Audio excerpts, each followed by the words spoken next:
Hello, PHS! I'm Taylor McInerney here with Ceresini here to present to you the 25th episode of the Cougar Media News. Our highlighted sports team for this week is the boys volleyball team. We had the chance to talk to one of the players about this season.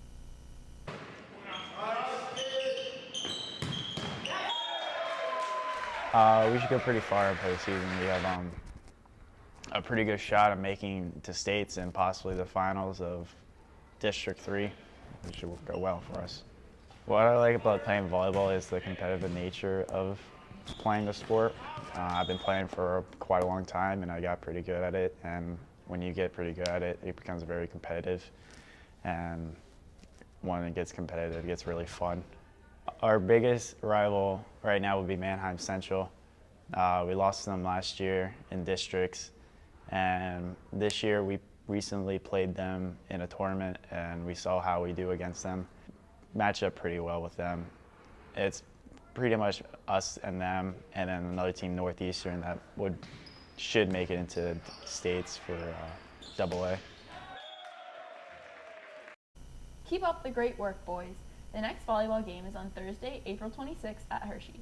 JV starts at 6 and varsity starts at 7. Many PHS students love to go to Sheetz to fill up their tank and grab a bite to eat. Taylor had the opportunity to sit down with one of Sheetz' most popular employees within the school, Grandma Helen. One of the well-known employees at Sheetz recently just got her Grandma Helen name tag back after several Palmyra High School students recently complained to the manager after it had been changed. My grandkids used to say, "Are you kidding me, Grandma?" So I used to tell my coworkers, "Are you kidding me, Grandma?" So I landed up with a Grandma name tag. It upset me because the customers liked it. Not only the young kids, but the older people too. It wasn't just the young kids. Absolutely not.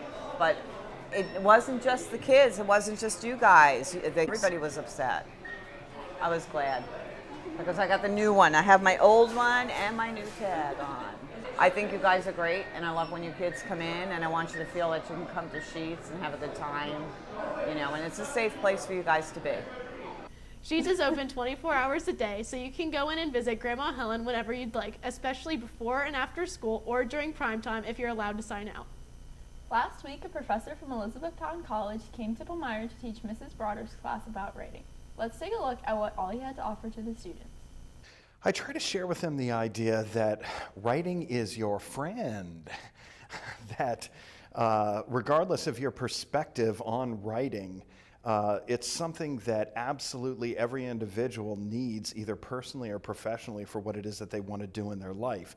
They may not think that they do, but they're going to reach a point where they're going to have a face-to-face realization with the fact that in order to communicate effectively, you've got to be able to write. I try to do it in a relatively non-threatening and kind of pleasant way, and to demonstrate my passion for writing. At the Bowers Writers House at Elizabethtown College, we offer a summer camp for high school age people, in which they have a creative writing experience that's a lot of fun. It's fully residential. You get to stay on the Elizabethtown College campus and have access to everything that's on the campus.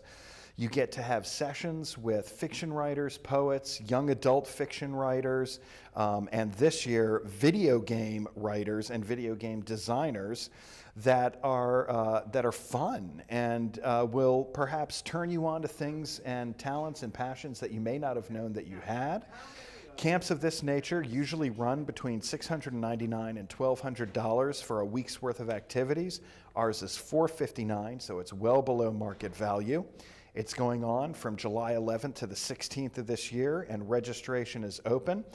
Be involved. I got turned on to poetry and writing when I was very, very young, when I was 6 and 7 years old. And I would never tell anyone, "Oh, you've got to love poetry, you've got to love writing." But boy, you better love something. You better get passionate or fall in love with something, or every day you go to work is going to feel just like that. Work. If you can manage somehow to fall in love with that thing that you also will one day do professionally, you can have a really, really great life. To find out more information about camp artworks, you can go to the Elizabethtown College website at www.etown.edu.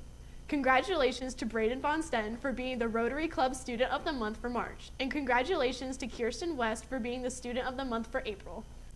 Teacher Appreciation Day is on Tuesday, May 8th. Please consider joining the Palmyra Area Education Foundation by sending an honorary donation to recognize a teacher, coach, guidance counselor, or staff member. And don't forget to tell your teachers how much you appreciate them. The Junior Achievement Program is hosting a real-life event for all juniors. After first period on Friday, April 27th, all of the juniors will report to the auditorium. Groups will be assigned and students will have the opportunity to participate in educational activities. The theme of this year's prom is a red carpet affair, and it will take place on May 5th at the Hershey Lodge. Don't forget to buy your tickets during lunch. One ticket is $55 and 2 tickets are $100. College signing took place last Wednesday, April 11th. Congratulations to Josh Myers, Carly Bruce, Ellie Keck, Rebecca Randall, Matt Weaver, and Rachel Hutchinson for committing to their colleges. And that's it for this week, PHS. And don't forget, only 15 more days until prom.